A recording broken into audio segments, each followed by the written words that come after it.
Je konec listopadu a my jsme v Chomutově před klinikou Dentex, kde bychom vám rádi ukázali, jak Trios 5 a hlavně Trios Share funguje v praxi. Takže pojďme se na to podívat dovnitř.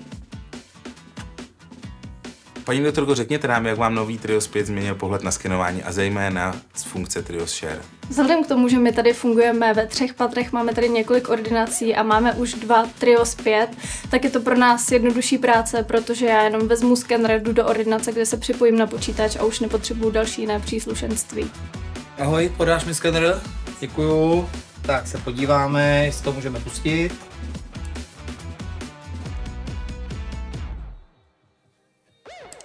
Tak a skener funguje, svítí zeleně. Paní doktorko, řekněte nám, jak se vám s novou 5 skenuje. Vzhledem k tomu, že my jsme měli starší model od Treeshapu, měli jsme i skeny od jiných značek, tak můžu říct, že s tímhle se pracuje určitě nejlíp, je nejrychlejší a je naprosto intuitivní.